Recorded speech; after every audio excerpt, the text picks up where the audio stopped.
Hi everyone, and welcome back to Everywhere Medical. Today we are going to be talking about the heart, the structures involved in it, and how exactly it delivers oxygen to the rest of the body.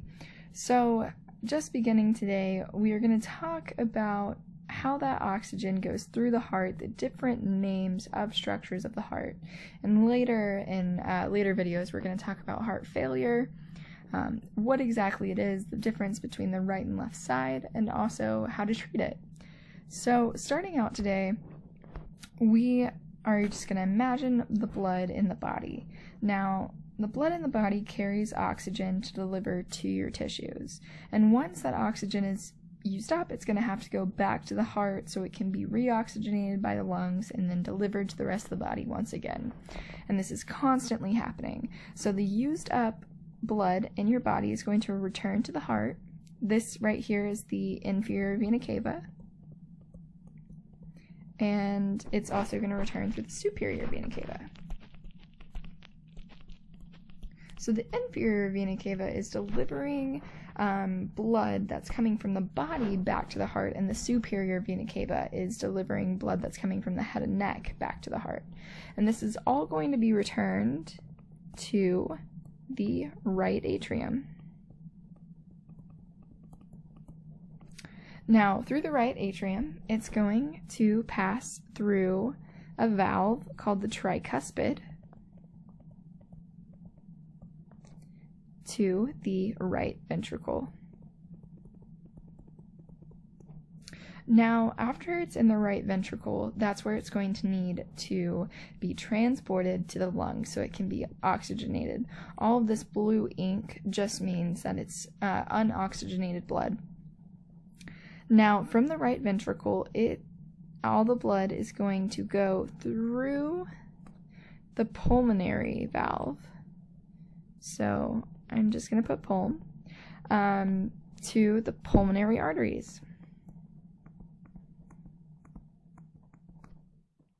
Now, this is somewhat confusing because all the time you hear that arteries have oxygen, veins have unoxygenated blood, and this is always true except for in the heart. Right here, these pulmonary arteries, you need to think about arteries going away from the heart, and veins are going back to the heart. Now, these pulmonary arteries are transporting unoxygenated blood away from the heart to go to the lungs. Now, it's important to remember that these are the only arteries in the body that carry unoxygenated blood. It's very important to remember. You will be asked questions on it without a doubt. So in the lungs, blood is then oxygenated. Oxygen gets put on the tissues after the exchange with the alveoli, which I mentioned in a previous video. And they're going to be transported back to the heart through, these are pulmonary veins. So since veins are returning back to the heart, even though this is oxygenated, it's still a vein. And they are both going to dump into the left atrium. So the left side of the heart is oxygenated. After that blood is put in the left atrium, it's going to be transported through the bicuspid valve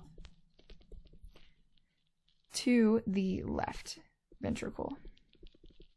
Now, the valves can be kind of hard to remember sometimes, but one thing that really helped me is just a simple mnemonic. The tricuspid valve comes before the bicuspid valve, so try before you buy. So easy. Just remember that and you'll be golden. So after blood is sitting in the left ventricle, it's ready to go to the rest of the body and oxygenate it. So it's going to go through one more valve, which is the aortic valve, which is right here, and it's going to be transferred all the way to the aorta, and then the aorta transfers it to the rest of the body. So the aorta is a gigantic vessel.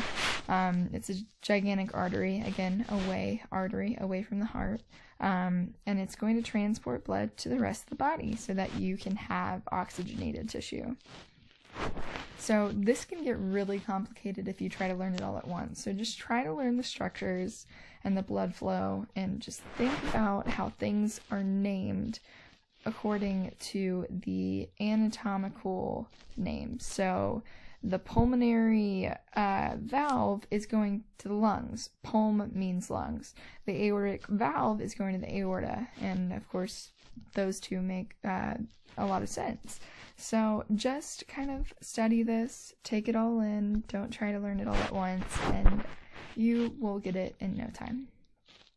So after that, it's better to just see where the O2 is coming from. In this photo that I drew, the blue is deoxygenated, and the red is just oxygenated blood. So it's important to know that the lungs and the heart work as a team together. Without one functioning properly, it really puts the entire body at this risk of not getting proper perfusion, which leads to so many problems. A lot of people who have hypoxia, which is low oxygen, they can't even think, they can't function, and eventually that can lead to multi-system organ failure and a whole host of other problems that we can talk about in another video. So just an overview of the blood flow without the naming of all these anatomical parts. It's important to really visualize it and how it works, because these are all working together with every single beat of the heart.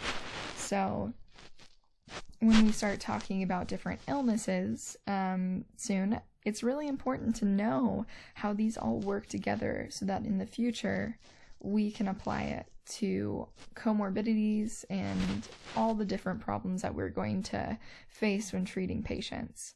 So I hope that you can tune in again next week as we talk about these problems and also talk about the solutions that we can come up with as medical professionals to help patients who are suffering with these issues. Thanks for watching.